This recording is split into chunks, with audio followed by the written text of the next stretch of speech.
The following is an uncut interview with Nick Pope, who studied UFOs for the UK's Ministry of Defence.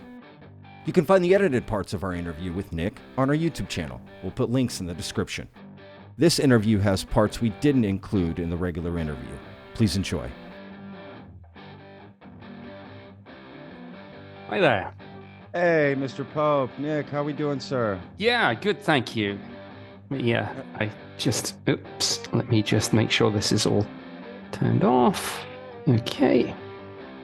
No worries. How's your morning going? Yeah, good, thanks. Just saw the boss off to the airport. She's going for spring break. I have some cruises to go on where I've got to give some presentations. So anyway, she was up at the crack of dawn, and we were. Yeah. Nice. Cruise ships with some work. That sounds like great work, right? Yeah. I should have some fun in the margins of that. Yeah, so fun in the margins. I like that. That's a great phrase there. Fun in the margins. That's how I live my life. Well, Nick, this is I can't tell you how excited I am to speak to you. I want to give a quick shout out to Amy Ord, who helped set this up, that she works for us. She let me know that y'all had some mutual contacts back from your time in the Ministry of Defense there in the UK. Yes, small world. When I got her email, she said, "Don't know if you remember me," and I did know the name, and I mentioned somebody, and she said, "Oh yeah, I know her," and yeah, we had a bit of a catch up. That's awesome. That's great. You probably don't remember. I'm sure you get a ton of reach out, but I actually reached out to you last summer to come on our other podcast that we have, and you couldn't come on at the time, but you recommended UFO Jane, and we had her on, and I had a wonderful conversation. So I just want to say thank you. Thank you to that. Yeah, amazing. She's amazing. So yes, thank you so much for that recommendation. So, no problem. I have a ton of questions for you. I'm sure you get this a lot. I don't want to, I basically just want to get to it. If you're down, sure. If you're ready. Yeah, what do you think? That's good. Yeah? Good with me. Yeah, awesome. Well, I do an intro separately. This isn't live, so for whatever reason something comes out, you're like, hey, can you take that out? Just let us know. It's no problem. Yeah.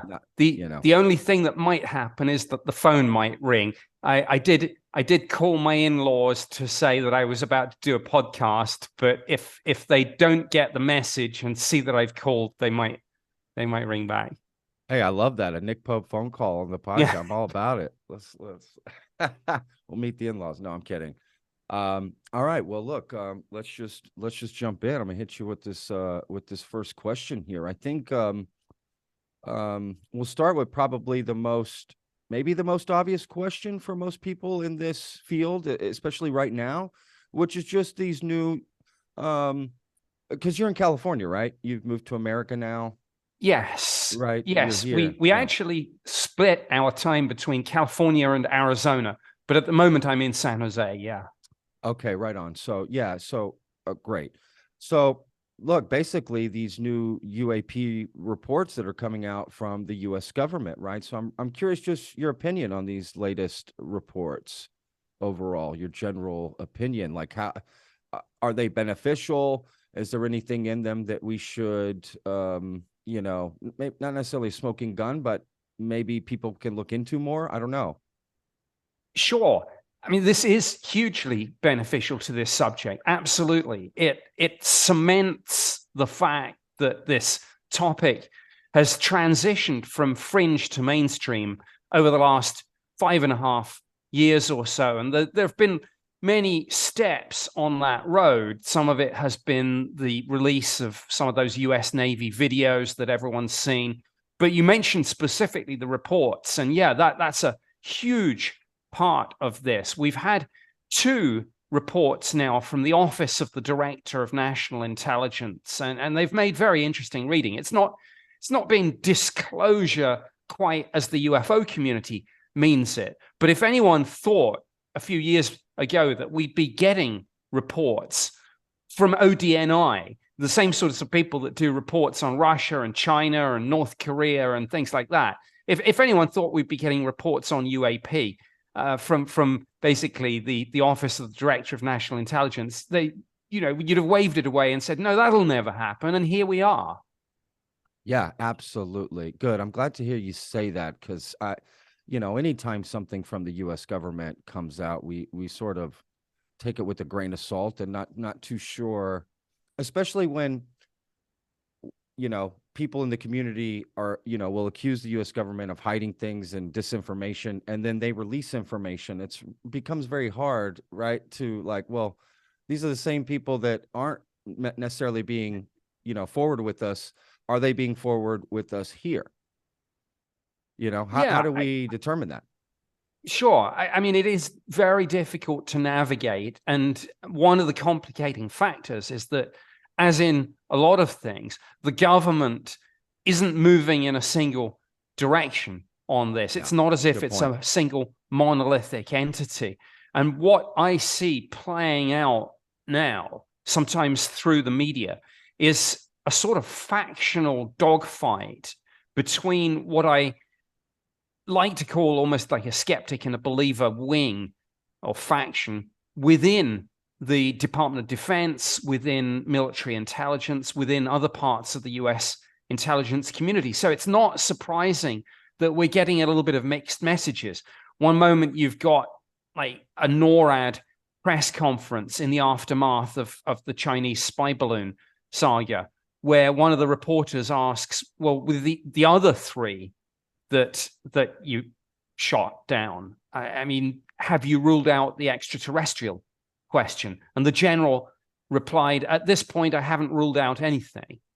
And then anonymous national security sources walked that back within almost minutes, I think. And then it was kind of ridiculed a bit in the White House press conference the following day by the press secretary. So there are these two factions, and at the moment they are jostling for position and fighting for narrative control.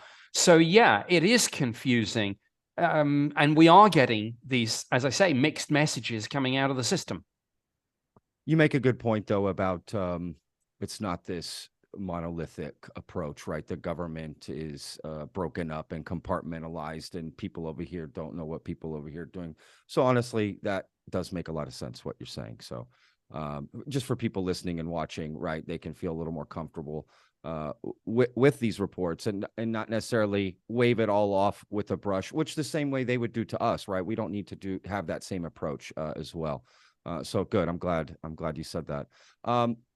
I heard and read that you're involved in the Galileo Project that's been started by Avi Loeb, who we're actually having on as well. I'm speaking to him next week. What is that? What's the main goal, and how are you involved? Well, I should say I'm not a scientist or an astronomer, but Avi Loeb has brought in to his Galileo project a number of people who non-scientists, but people with some relevant background and knowledge that might help the wider Galileo project aims. And we are research affiliates.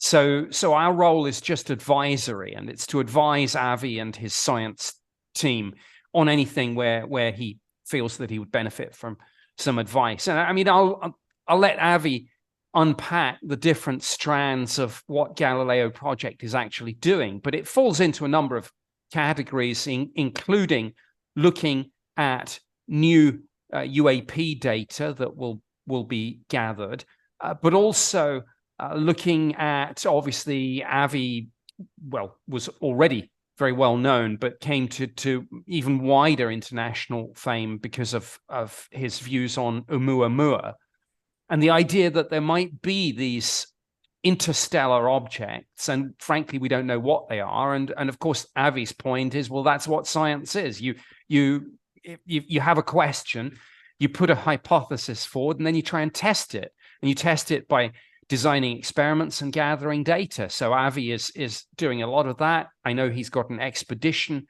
coming up to try and recover fragments from another interstellar object of some kind. He's written a number of papers about this. As I say, I don't want to encroach on his territory. But I think you'll have a fascinating conversation with him. I mean, he's truly one of the great visionary thinkers of our time, I think. Wow. And it's although he's in the forefront of it, I think he's beginning to bring a lot of other people in the scientific community round to his way of thinking, that for far too long, scientific community was very dismissive of this, whereas Avi's point is simply should take a data-led approach. So yeah, I'm honored and proud to be a very small part of the Galileo Project, and I know that a number of other non-scientists, but people with relevant perhaps backgrounds, people like Chris Mellon and Lou Elizondo, are also in this research role. So it's exciting times, and I think you'll have an illuminating conversation with Avi about all this. Oh yeah, I cannot wait to dig into that. I'm sure he's going to use terms I don't understand, but hopefully our viewers and listeners will. I'm just here to ask the questions. Well, he's actually very good. I mean, although obviously he is a world-renowned astrophysicist, he's also, I think, increasingly a science communicator. And to be a science communicator, you have to have that art of putting the science in layperson's terms. And I think so he may use a few long terms. Gosh, it took me months to figure out how to pronounce Oumuamua, but that's another story. Oh, you're not alone there, for sure. Yeah, absolutely. I've seen so many interviews with them. It's mind-boggling, to be honest, and with yourself as well. A quick shout out to the Michael Shermer interview that I watched last night that you had. Phenomenal interview. I really enjoyed that. Yes, the Basement Office, shout out to that. That was a great show you did as well. No, Avi's. Yes, I'm super excited about all these conversations with all these people that we have set up. I just can't wait to get into this. So, I'm just going to ask this question straight up, which I haven't heard anyone ask you. So, what are the top 3 or 4 pieces of evidence you've seen about UFOs? Pictures, videos, documents that obviously you can talk about publicly. Well, I think number one is probably the whole Rendlesham Forest incident from the UK, sometimes called Britain's Roswell, although it wasn't a crash, it was actually a landing. But that's a great case because you've got everything in this single incident that makes a case compelling. It took place over 3 consecutive nights. It involved multiple witnesses. Most of them were military. The UFO was briefly tracked on radar, and best of all, it left physical trace evidence, burn marks on the ground and scorch marks up the sides of some of the trees. This Rendlesham Forest lies between 2 United States military bases in the UK, and the deputy base commander, who was very skeptical about sightings on the first and second night, he himself saw this thing on the third night, and the file, or the Ministry of Defense file on this, has been declassified and released. So it's not just stories. There's a paper trail that people can follow. So I think that's case number one. Case number 2 is almost literally, as we speak, 30 years old. It's generally known as the Cosford incident, a wave of sightings that took place in 1993 over large parts of the UK. Huge triangular-shaped craft, narrow beam of light, low-frequency humming sound, lots of police and military witnesses. I led the investigation. Again, my case file from the MOD has been declassified and released and sent to the National Archives. So again, this isn't just hearsay. Yeah. People can actually read the case file for themselves. And then I think third, I would say, obviously, everything happening in the US right now, those US Navy videos. And again, they didn't just show up. Well, actually, one of them did. I was going to say show up on YouTube. Actually, one of the 3 did. some years ago, but that's another story. The point I was going to make is that they are on the Department of Defense website, confirmed as authentic US Navy videos, with a press release saying that and saying that they remain unidentified. So again, you've got this paper trail that you can follow, whether it's those US Navy videos or some of the other photos and videos that have come out since. And of course, everything going on in Congress right now on this. We've had one set of public hearings last May, and there are going to be more hearings coming up. I'm being reliably informed.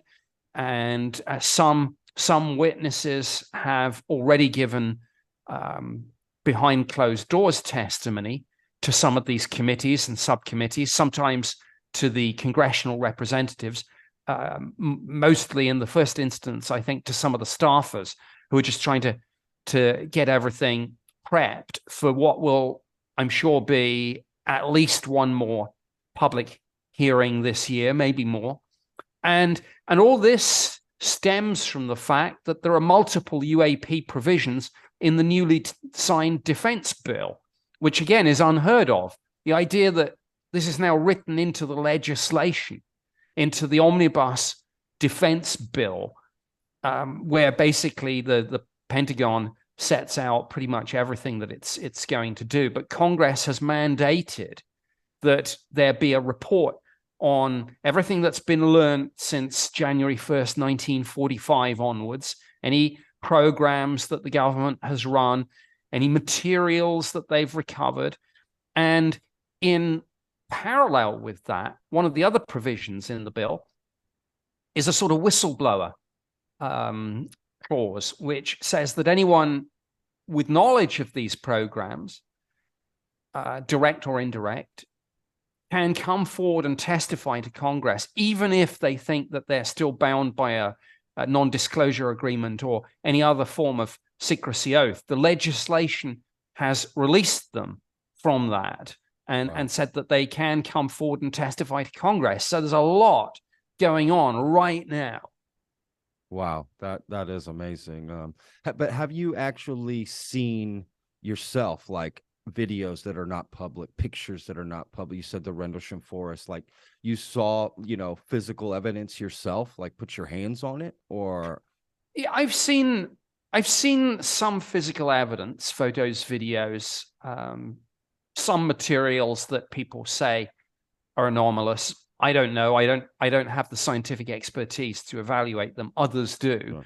I mean, I think the way I would characterize it is to say that I have not seen a smoking gun that absolutely definitively proves to me beyond any reasonable doubt that this is extraterrestrial. But collectively, I've seen a lot of evidence that suggests that, shall we say, there's more to this than just aircraft lights and weather balloons or even spy balloons. Sure. Yeah, absolutely. At this point, right. With the balloons, for sure. Just a quick, I always found this funny that with all these sightings and everything, that they talk about lights and lights and lights. And I think these beings traverse the universe, and they're still using LED lights. That sounds odd to me. But who knows, right? I don't know what to make of that. I always just found that odd that they're just using like spotlights or these things. I take the point. I mean, people often say, why would UFOs need lights? And of course, when we think of that, it does sound a little absurd, because you imagine a commercial aircraft with its anti-collision lights and things like that. But then that's an anthropocentric perspective. The fact of the matter is, we have no idea what these lights are. I mean, they might be anti-collision lights, for all I know. If there are lots of UFOs flying around, maybe they do need to steer clear of each other like that. But it's equally likely that they could be something else. The light could simply be a byproduct of the energy source, propulsion system. We have no idea. I mean, at the end of the day, you're right. Right. That is true. I always have a problem with people who say aliens wouldn't do this because, and I'm like, wait, how do you know? I mean, you're not wrong. You're not wrong there. Yes, and right, and the flip verse of that, that is the strange high wire to balance on, right? It is that we don't know, and anyone really making definitive statements one way or the other, I would say, is an issue. So yes, I completely agree, and maybe just for people listening, and I'm sure most people who are going to watch this or listen to this know who you are, but just so for those that don't, let's just, maybe I should have done this at the beginning and maybe I can edit it this way, but what is your position on that, right? On UFOs, aliens, and I'm not sure what the right word is to use. Do you think they have definitively come here and visited us, or what is your, position? My basic position is this: life out there in the universe, absolutely. Yeah. Are there civilizations elsewhere in the universe? Absolutely. Extraterrestrial visitation, I'm undecided. I think there is some intriguing evidence, but no definitive proof. I think, you always get into a debate about this. At what point does evidence become proof? And what's the standard that we're applying here? And just as in the criminal justice system, during some cases and in some jurisdictions, it will be on the balance of probability, and in other cases, it will be beyond reasonable doubt.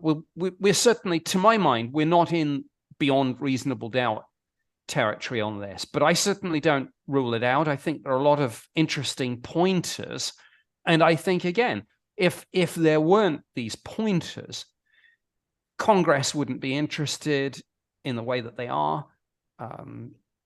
We wouldn't have these multiple provisions in the defense bill. We wouldn't have had 2 reports from ODNI. We wouldn't have all these US Navy videos being released. We wouldn't have people like Avi Loeb looking at UAP and saying, wait, maybe we've missed a trick here. We should take a look and see what we've got. None of this would be happening. I mean, there's no smoke without fire. Agreed. Yeah, absolutely. There's just so much indirect evidence right now. It's just impossible. I mean, to me, it would be silly and ignorant to ignore it all. And of course, people much smarter than myself are saying these things. So yes, I take I take pause and definitely want to look into this, which is what we're doing and what a lot of people are doing. And again, like you said, a lot of people are coming out with stories, and it's just too much to ignore. And what they're saying is not crazy, right? Just like you said, life in the universe, civilizations, just probability, just, the scale of it, there has to be. But the second part of that is, have they come here, right? Which that is a good separation. And I've heard you say that before. And those are 2 distinct questions. So yeah, great answer. Have there ever been any, we talk a lot about aerial sightings and this, that, do you know of any underwater sightings? Oh, absolutely. Yes. This is one of the reasons why this phrase transmedium travel has now entered the language when we talk about this. And Lou Elizondo, of course, and Chris Mellon have played a big part in evolving the conversation and bringing this in and saying, hey, look, it's not just airborne. There are apparently these objects, some of them that can seamlessly move, apparently, between space and then our atmosphere and then under the oceans. And that's very interesting for all sorts of reasons, because again, it makes us have to rethink, even the hypotheticals about propulsion systems and what kind of a propulsion system something would have to do. But there have been fairly reliable reports talking about these USOs, unidentified submerged or submersible objects, tracking nuclear submarines. And again, this whole proximity of the phenomena to nuclear assets and facilities is an interesting part of this, and something that Congress is very urgently, of course, seeking answers to from the Department of Defense and the intelligence community. So this is going on, and it's, you know, it's another reason. One interesting thing is, earlier you mentioned the language and how the language has evolved. I mean, I guess if you go right back to 47, we had flying saucer, then we had UFO, then we had UAP, unidentified aerial phenomena. And I actually played a part in not inventing the term, but in reintroducing it in the 90s to really shift the conversation on this and get rid of the pop culture baggage.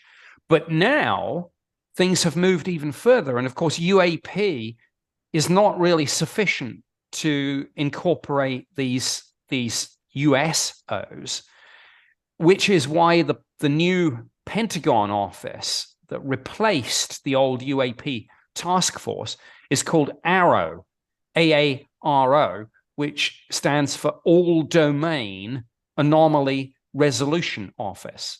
So all domain includes not just the atmosphere, but space and undersea as well. So again, there's a lot going on, and yeah, these USOs are extremely interesting. And again, to move that fast, I mean, I think we're getting into areas that are probably classified, and I can't go into too much detail, but if people look up the term supercavitation, it's one of the holy grails of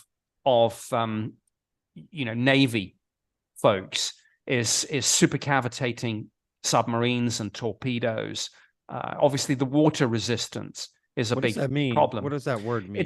It's a way of effectively, well, again, you know what? I better be careful because I don't know how much this is classified and what isn't. But the unclassified version is simply that it's a way of making, for example, torpedoes go much faster than a conventional torpedo. So it would completely change the balance of power.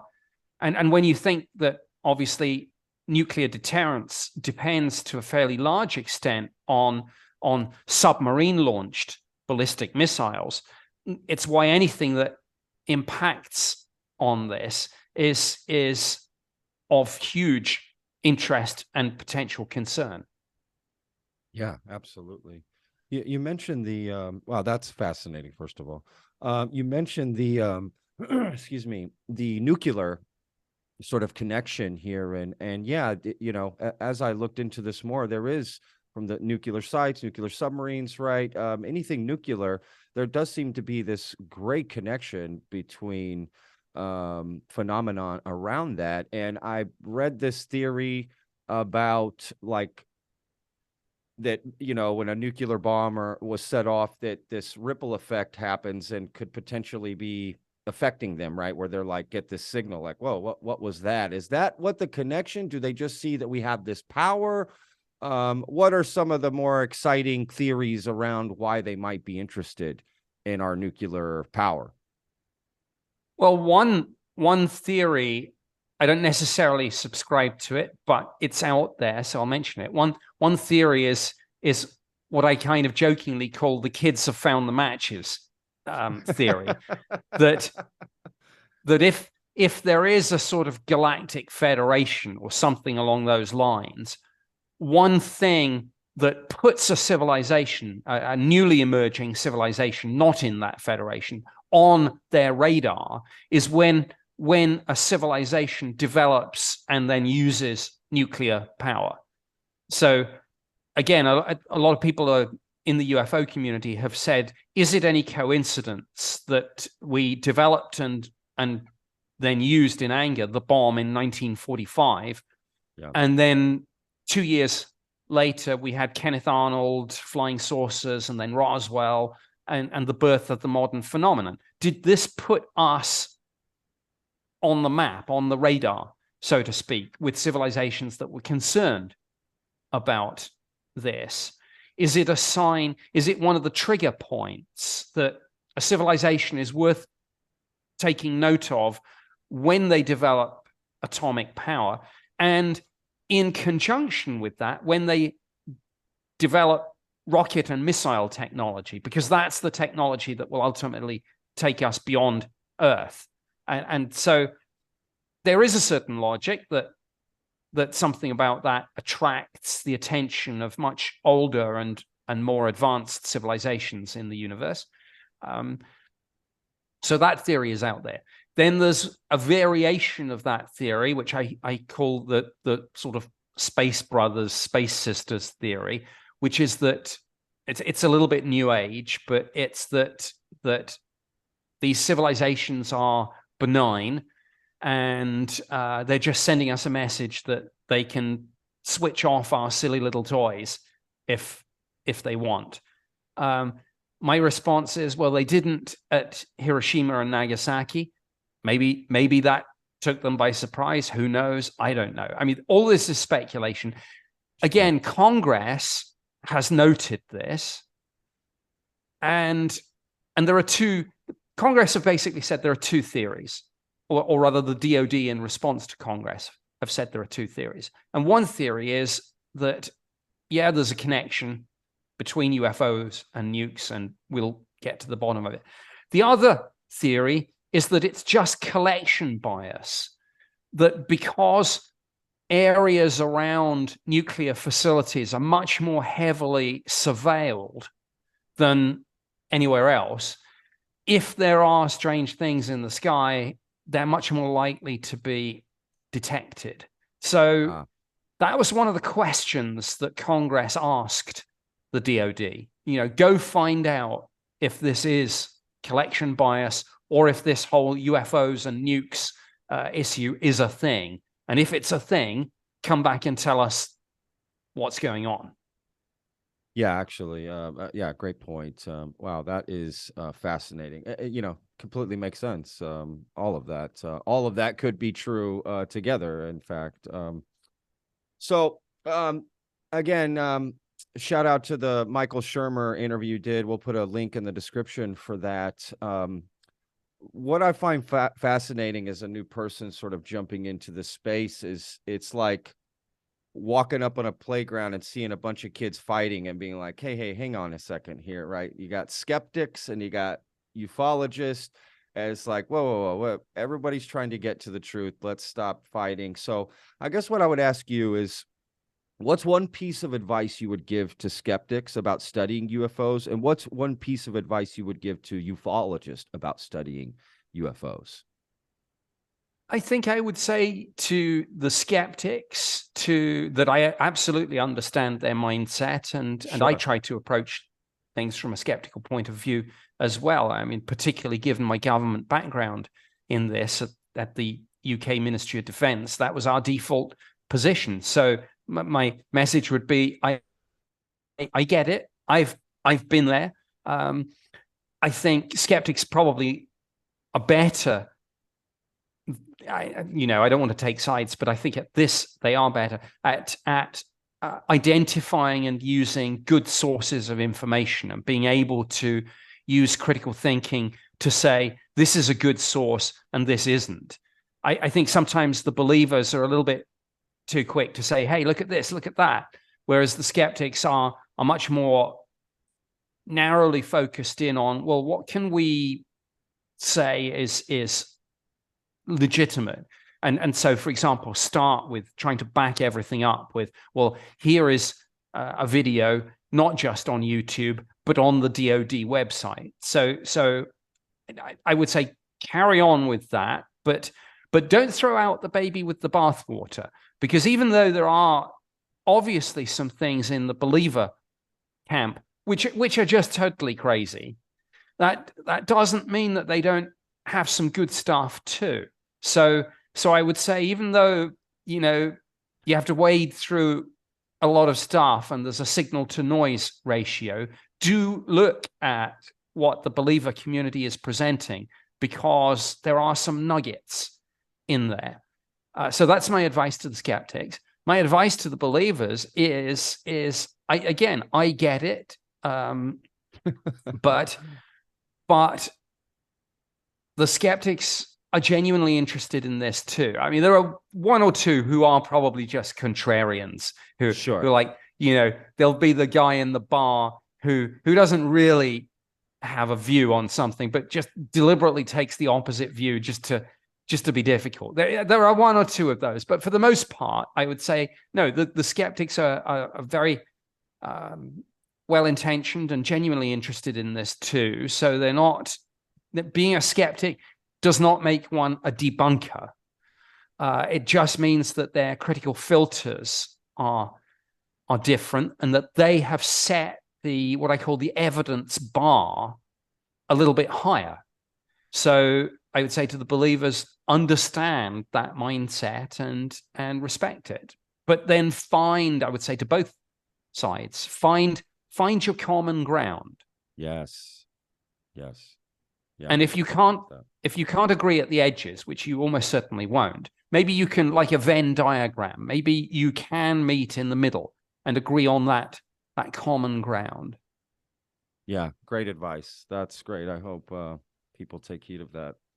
On a scale of 1 to 10, Nick, how much do you believe we've been visited by extraterrestrials? I know you said, definitively this way or the other, but just on a scale, like what do you think? I really don't know. So, I mean, I suppose I would say it's a 5. It could be, well, if I'm saying that no is definitely not, and 0 is definitely not, and 10 is, I would say it's a 5. I just don't know. And I don't think there's anything wrong with saying I don't know. And it's interesting, going back to what we were just talking about the skeptics and the believers. What I find is at the extreme ends of the belief spectrum, so to speak, you have dogma at both ends. I mean, I said not all skeptics are debunkers. Some are. And with the believers, some of the true believers are just so crazy that they'll believe absolutely anything and everything when it's just clearly nonsense. So what you find is there's a sort of what I call a sort of finger pointing, finger wagging certainty at the extreme ends of the belief spectrum. It's a sort of, no, absolutely this is true, or absolutely no, it isn't. Whereas I think the more nuanced commentators, and I like to think I'm in that category, we're not afraid to say, I don't know. And that's where I am on the visitation issue. I would like us to have been visited, because I think the world would be more interesting and fun with aliens in it than not. But I'm not going to say that something I would like to be true is true, because I simply don't know. Yeah, great answer. We're actually I'm speaking to Mick West next week. That's why I asked that. Fellow Brit, and Mick's interviewed me as well, actually. So he and I, like two Brits getting together, had a very civilized conversation. And although he's a skeptic, you've mentioned my interview with Michael Shermer, and that is a hugely, it's one of his most popular interviews, I believe. And I mean, he's a real polymath, and he's got a lot of very well thought out opinions on a huge range of issues. And of course, he and I, there are things that we don't agree on, but again, there is that middle ground. And I think you've watched it, but for those that haven't, I think they would maybe be surprised by how much he and I actually agreed on a lot of this. And he's in the Galileo Project too, by the way. Yes, and that's where I learned about all that, to be honest with you. I completely agree. I found it fascinating. That was what's so great about it, because when you do let all that go, that's when you can really have the great conversations, right? And that's what that turned out to be, because it's very fruitful for anybody that's getting into the space to not waste time on some of these fringe whatever, and really move the conversation forward, right? And that's what I found so interesting about that interview, is that y'all were able to, in my opinion, move the conversation forward. And that's all that most of us just layman people want. We don't really have the time to really wade through it all. So we're relying on these people that we look up to and see, and right, that they have this, and that they almost are superhuman and able their ways to control their emotions and get through to the truth. Like we rely on that. So thank you for that conversation, because that's exactly what happened. And for anyone who watches it will see, is that it moves the conversation forward. And those are the videos, interviews that I look forward to, is that. So yeah. Yeah. And I just looked at it the other day and I was amazed to see it had got about 150,000 views. So yeah. So when he and I sat down and had that conversation, I don't think either of us knew that it was going to be quite that impactful. But you know, when you kind of get into a really good conversation like that, I think word spreads, and it probably was something that appealed to both camps, because we strive to find that middle ground. Yeah, you guys put down your walls, disagreeing right? with each other on certain aspects Correct. of it, of course. I mean, look, I live in Texas. I'm from Texas. I'm used to disagreeing with people on political issues or this issue or that. It's not the point in my, not to detract too much. We'll get back to this, but I'll make a quick point. Like, I think people try too much to agree. The point is to be okay with disagreeing and to get past that, right? And to still have the conversation. I think that's because we're always going to disagree on stuff, but trying to get people to change their mind and get them to agree with you, or because they didn't agree with you, they didn't understand what you were saying, right? That's not what it's about. So no, again, it's a phenomenal conversation. And I think the trick there sometimes is to use the phrase or something like, let's just agree to disagree on Correct. that. We're obviously not going to change each other's minds. Let's move on to something else. Correct. Because otherwise you're just reinforcing failure. Yeah, great way to put it. Absolutely. What's the most fascinating moment from your time in the MOD about investigating UFOs? Gosh, lots of different ones. I mean, I mentioned the Cosford incident. I mean, literally that thrill of coming into the office, the phone's ringing, taking the first report, putting it down, the next phone rings. Wow. Somebody couldn't get through on the first line and rang around, and you know, so things coming in that are fresh and new, that are fresh, exciting. Yeah.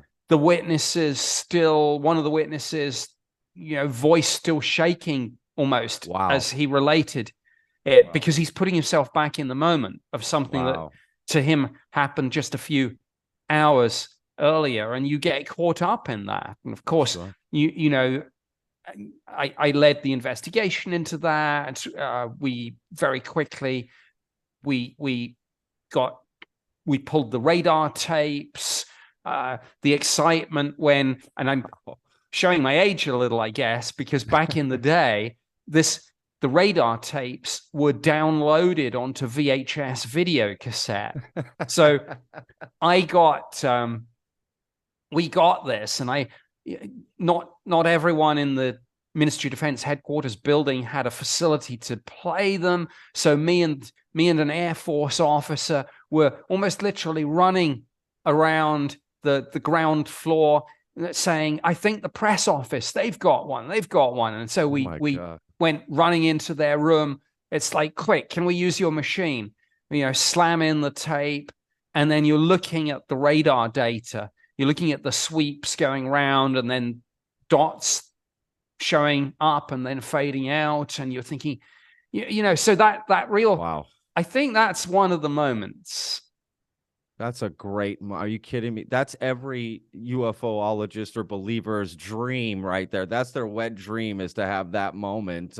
Yeah, for sure. Right. And of course, that's a Fox Boulder moment. I know you get compared to him a lot, but that's a total Fox Boulder moment.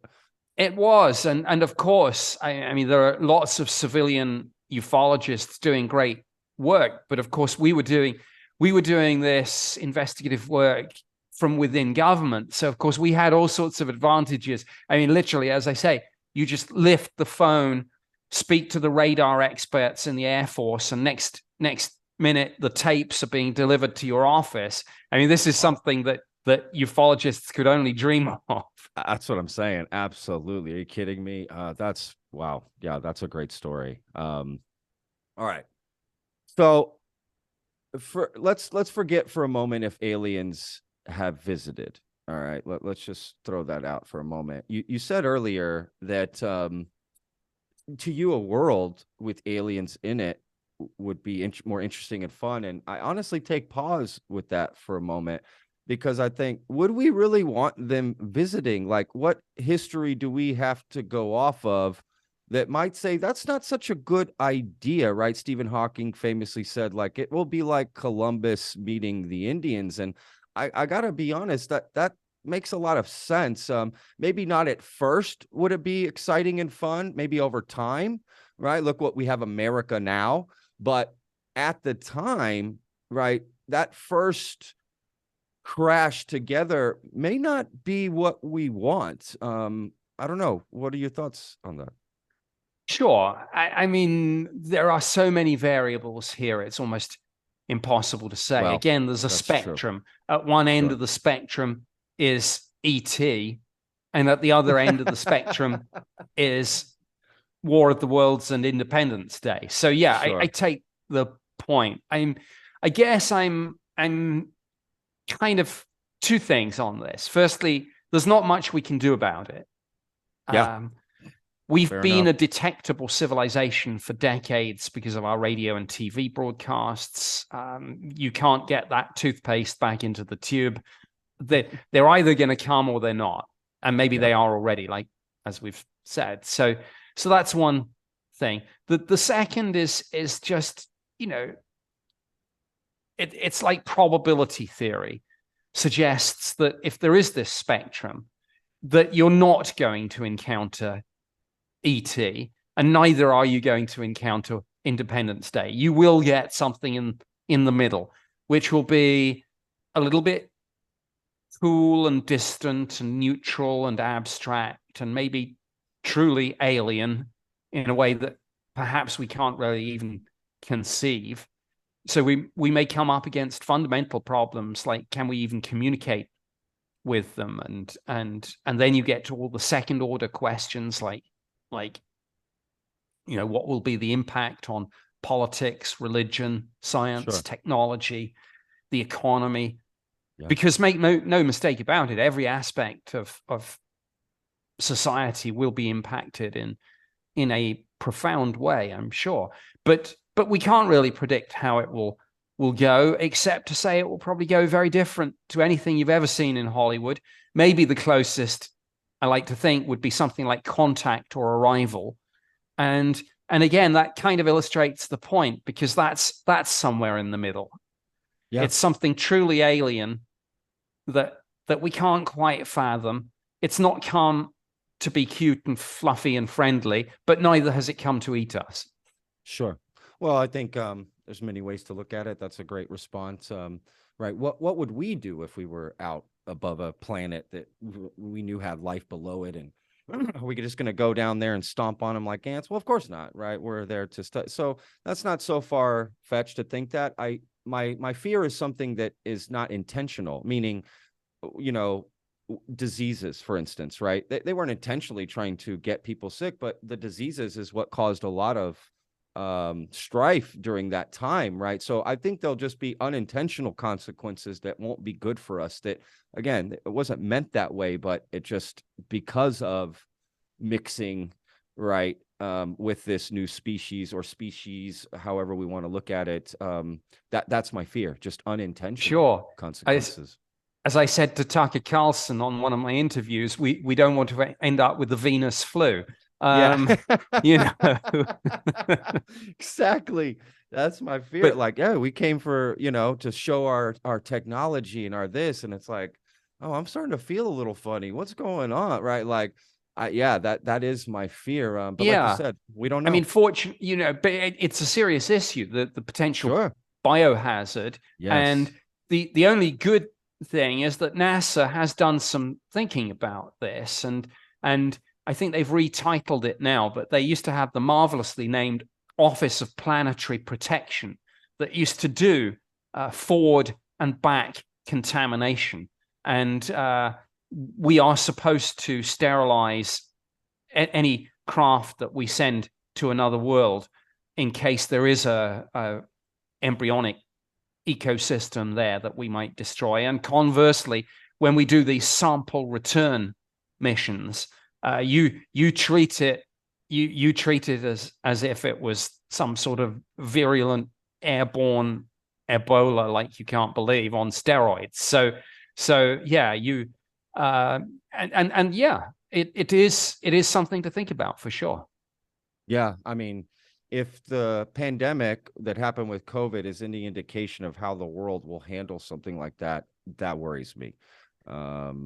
Just to be honest, right? Yeah, I think that's a whole nother conversation. But Sure. yes, I have actually been thinking about this quite recently, that before COVID, when you talked about the alien issue, a lot of people said, oh yeah, we can handle it. There wouldn't be panic in the streets. Yeah. After COVID, and more to the point, the reaction, the hysteria, I'm not so sure. So I mean, that's a whole separate interview, but COVID should lead us to rethink the question of whether at a societal level we are ready for this, because the lessons of COVID don't point in that direction necessarily.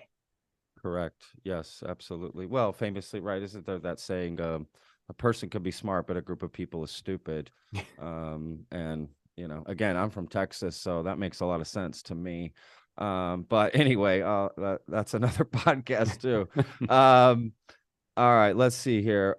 Okay, what are some popular exotic examples of what these UFOs could be? So we've mentioned that extraterrestrial, just meaning they've come from another, physically they've come from another part of a universe, a galaxy, right? But what are some other exotic examples of, dimension that, like, what Sure. Yeah.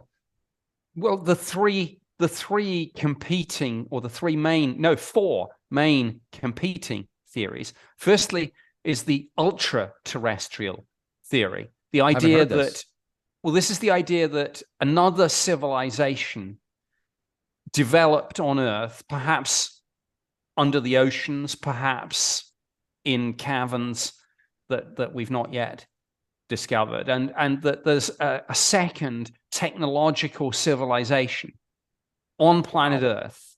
Wow. Living alongside but separate to us, and occasionally interacting. And that's what we see with these UFO encounters and maybe some of the entity sightings as well. So ultra terrestrials is one. A second one, which you mentioned, is the idea that there's some sort of interdimensional intrusion. And again, a few years ago, this would have been waved away as just, sci-fi. And now, of course, if you look at string theory, you actually need the existence of other so-called hidden dimensions for string theory equations to actually work. And people like Michio Kaku are actively looking for these hidden dimensions using, for example, the Large Hadron Collider, the big particle accelerator in Europe. So that's another theory. A third theory, which has some traction in the parts of the UFO community, is the idea that this is time travelers from the future. Okay, I've heard that, yeah. And us, right? You mean us? Us, yeah. And of course, one interesting point about that argument is that people, I mean, the abductions is a whole different conversation, but when you look at abductions and some of the other alien contact experiences, they do look to be essentially humanoid. So the theory is from that part of the community, well, that's what we evolve into. And in hundreds of thousands of years' time, maybe millions, that's what we'll look like. And that for some reason, they're coming back in time, maybe to harvest genetic material, maybe to observe, maybe to change the future and avoid some catastrophic event by making tweaks to the past. Who knows? But the theory is out there. And the fourth one, very controversial, is the idea that it's demonic. Wow. And gods, devils, angels, demons, wherever people sit in relation to conventional religion. Sure. And even with conventional religion, there are a sort of hierarchy, for example, of angels and archangels and as well demons. And so some people view this as demonic. And very famously, for example, Lou Elizondo got some pushback from some fairly senior people in the Pentagon, one of whom told him, go read your Bible. So don't be studying this. Don't feed it and give it energy, because they thought it was very sort of dark side, i.e. demonic. So there's a lot of different theories out there. Wow, that's fascinating. I know from seeing the Michael Shermer documentary that you are an atheist. I am as well, although that term has changed for me a lot. I've interviewed some very famous atheists on the podcast, and I don't know. I've basically come around to the fact I don't like any labels about how I feel, in the sense that I'm open to everything. And you know what I mean? Because I think an atheist gets a bad rap. Sure. Then in that case, maybe, I mean, again, it's another label, but perhaps agnostic would be a more accurate yes view of where you are. Yeah, even that is like I hate labels, just politically, well, that's, like and, left, and that's right. Like I just it's that's like, one of the points about atheism. I mean, the whole, and people like, oh, maybe we should have an atheist society, and the whole point of atheism, as I see it, is to get away from all that. Correct. We don't absolutely. want basically a bunch of priests, but secular ones. The whole point is we don't want to join anyone's group or religion or club or anything. Correct. Yeah, that's exactly it. Which I find funny with these famous atheists, that I'm just fascinated that they'll spend their whole life dealing with something they don't believe in.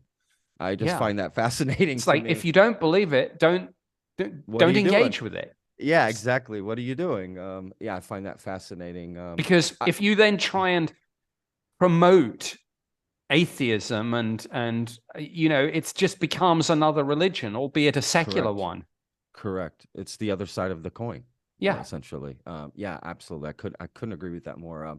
Again, I just want to be open. I think most people that come into the space, hopefully, just open to any idea. And I'm open to the demonic angel idea. I mean, I don't know how you could dismiss that as well, right? If we're not definitively saying one way or the other, that also does not sound as outlandish if we're talking about dimensions and time travel. And well, why would it be so crazy to think there was a creator and these are things he's sending down? That all, to me, it's all in the same realm. Again, I'm not saying one is more true than the other. Again, until all possibilities are open, right? Essentially. So that is fascinating to think about. I guess the problem would be that story with Lou Elizondo, which I had heard before, I think directly from Lou in an interview or something, where, the person told him, we're not looking into this because it's demons. And he's like, what? What do you mean? Like that we have to look into this? It doesn't make the sightings go away.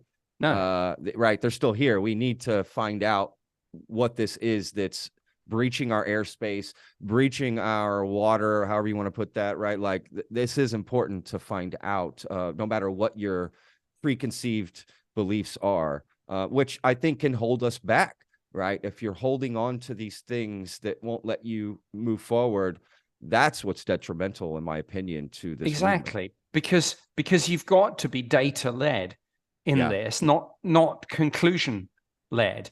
And correct. Again, whatever we think we're dealing with, it's clearly a defense, national security, and indeed air safety issue. And that was Lou's point. And so it is frustrating that pushback comes not just from hard-nosed skeptics who think it's a waste of time and money, but from people who think it's absolutely real, but that because it's demonic and they think you shouldn't feed and give energy to demons by engaging with them. These people are like, it's real, but don't look at it. Well, as you say, doesn't make it go away. Yeah. Yeah, absolutely. Yeah, I mean, that is fascinating. Um, you know, when it comes to time, Nick, you just let me know when you got to go because I'm just going to keep asking questions. So Yeah, I please, think, you tell if me. we could maybe, I mean, we've been talking for about an hour, so if we could maybe do another 5 or 10 minutes. So if there's anything that you've got which you really want to get, and I'll maybe give shorter and punchier answers so that we can get through anything. But yeah, then I've got to um, do a few things before my next meeting. Of But course. another five That's or why I ten asked. minutes is fine. Absolutely. Yeah, I mean, I'm not gonna lie, though. We might reach out for a part two down the road. Um, okay. Let me see here. You know what? Let's get into some things that I think would allow you to give some quicker answers here that I think just your fans would be fascinated by. What's your favorite movie about UFOs? You I mentioned think it's Arrival either, and Contact. yeah, Contact and Arrival. Those two, because they're really thoughtful pieces of science fiction, and I think good science fiction isn't just about aliens; it's about us.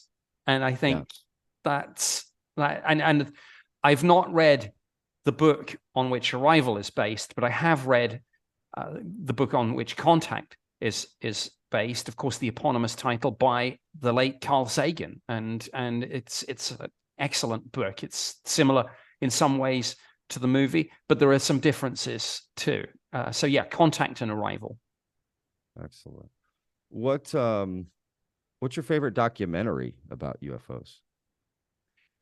Oh my goodness, there are so many good ones out there. I mean, anything that James Fox has done is Yeah, is I interviewed obviously, him as well not too long ago about the one he did in Brazil. yeah, Uh, yeah. Fascinating. That Um, guy's great, by the way. I so really enjoyed so that. I think I would go with James Fox's uh, kind of output on this. I mean, he really does a superb job. Couldn't agree more. Absolutely. Talk about being glued to my TV watching that stuff. I just love his approach. It's very much like yours, open, just trying to find the truth, and I can appreciate that. What about as someone getting into the space, what are like, I don't know, 1 to 3 books that you think people should start with to read into this? Well, I think one really good book is Leslie Kane's book, UFOs, uh, Generals, Pilots, and Government Officials Go on the Record. That to me is a great start point for Oh, anyone. wow. Okay. We're talking to her too. Wow, that's great. I Well, can't they, wait to ask her. yeah, that book really is a great introduction, not least because obviously she writes her bits, but there are chapters written by a number of key people in this field. Well, literally the generals, the pilots, and the government officials that are mentioned in her subtitle. Yeah, absolutely. Okay, great. That's well, that's good to know. All right, look, I'll make this the last question here. This is more for me moving forward, but I think our audience will appreciate the better I am at this, the better the interviews will be moving forward with all these guests. So, what can I do in my interviews and conversations, right, coming up with the folks that I've mentioned, and there's plenty of people that I haven't mentioned that we're interviewing that I'm sure you would know. What can I do to make sure they're just the best possible, right? That I'm taking the right approach, that my focus, right? Besides the obvious of finding the truth, right? What do you think? Well, I think you already do one thing that's very important. You mentioned, for example, that shortly before our interview, you'd watched my interview with Michael Shermer. And I think that's essential. And not a lot of podcast hosts and TV hosts and things necessarily do that. So I think you're already doing there is a big part of it, because when you watch a, a good recent interview with the person that you're about to interview, you get a sense of who they are, what their areas of expertise are, and you see where the interesting space is. You see where they become passionate. You see where they become very strongly opinionated on things. And sometimes you may replicate some of those questions, but other times you'll spot something and build on it and say, well, why didn't he follow up and say this? And I'll do that. So part of it, I think you're doing. The other part you're probably doing as well, but I would say stay up with things like UFO Twitter, so that you do see what the big stories are. So that when I say, and I think you knew this was happening anyway, but so that you don't ever have a moment where I say something like, and of course, we've just had the big congressional hearing, and you say, oh, have we?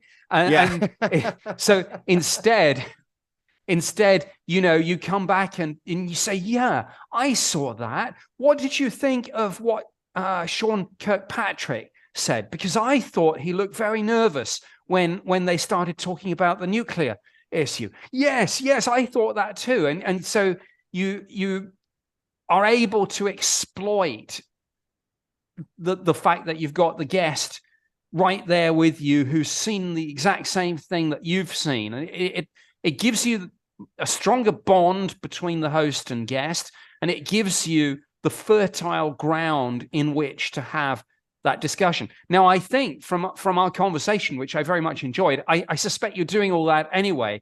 So I think it's just a question of keeping at those two things, staying current with the developments and really knowing your guest and where they're at. And I think if you do that, you'll be better than 95% of the other people in this space.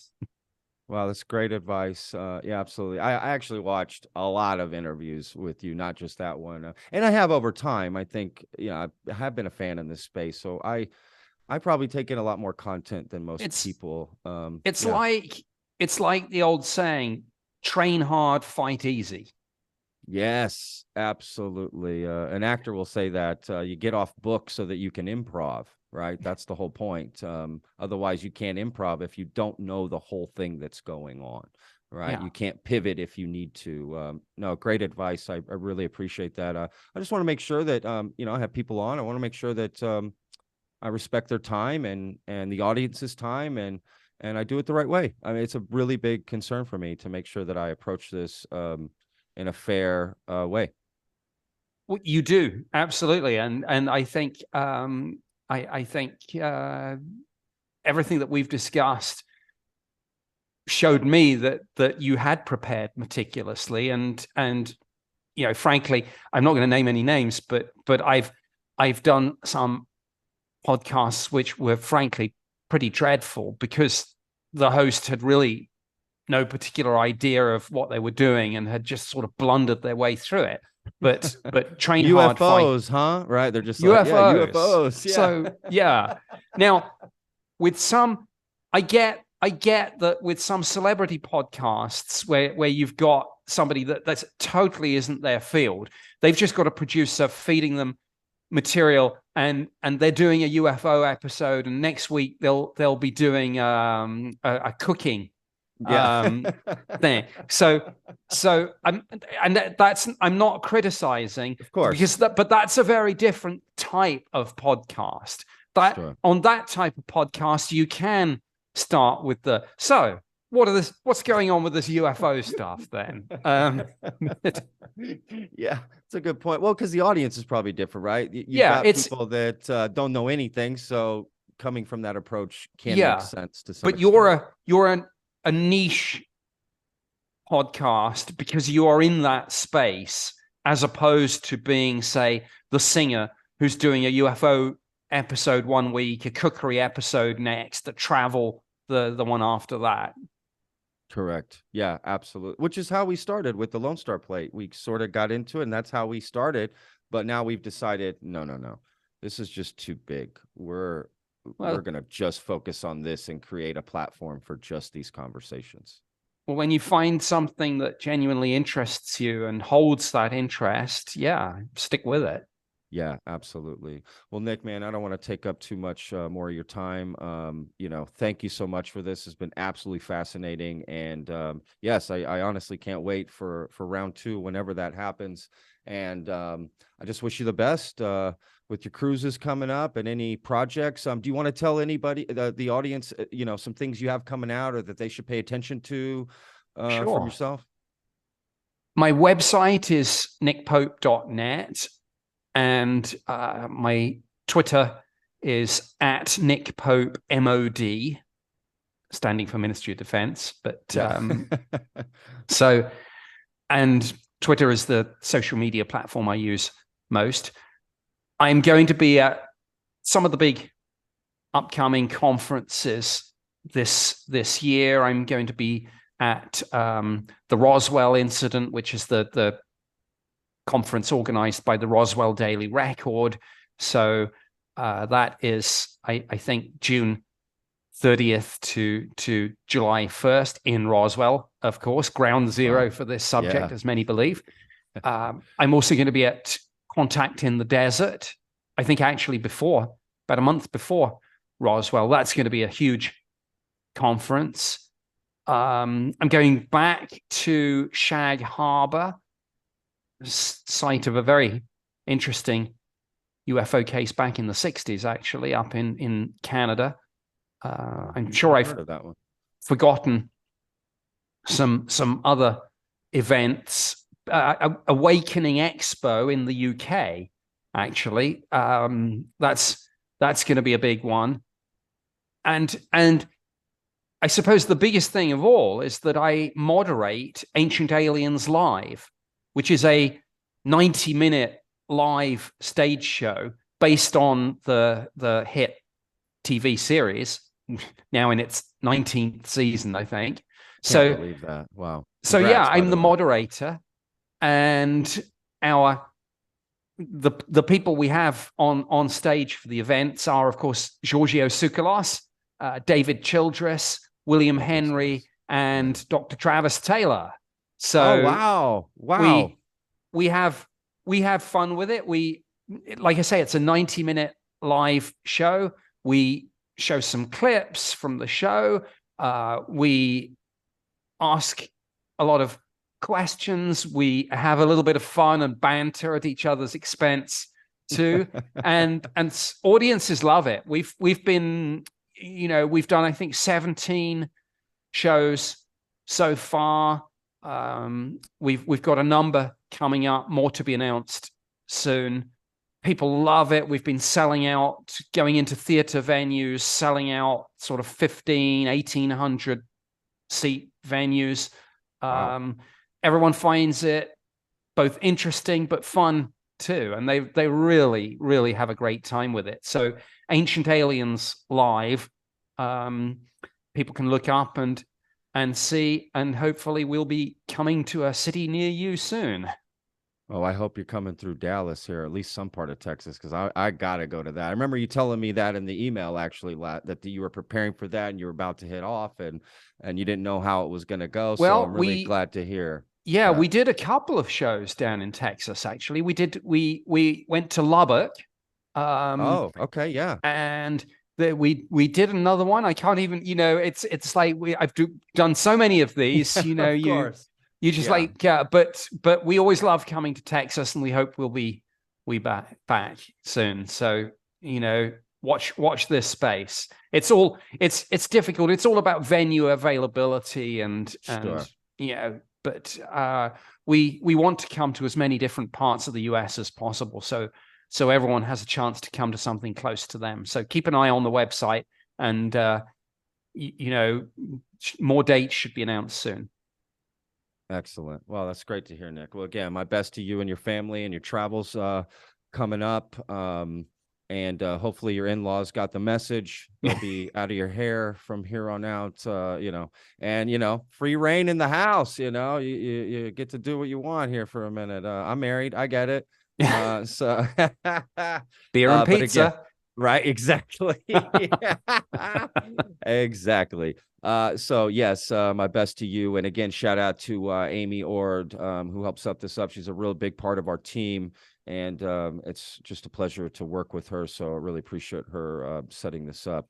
And Yeah, thanks, yes. Amy. A blast from the past there for sure. Yeah, absolutely. So again, my best to you. And again, thank you for this wonderful conversation. Our audience is just going to love this. I just know it. So thank you so much, Nick. And yeah, again, my best to you and yours. Thanks. Well, have a great rest of the day. And when this interview is ready, do shoot me a link. And of course, I'll post it on social media. That's awesome, Nick. Thank you so much again, brother. We'll talk soon. Okay. All the best. Bye now. Thanks, Nick. Bye-bye. Thanks for watching. We hope you enjoyed. Please subscribe if you want to support us. Follow us on Twitter at Vetted Podcast.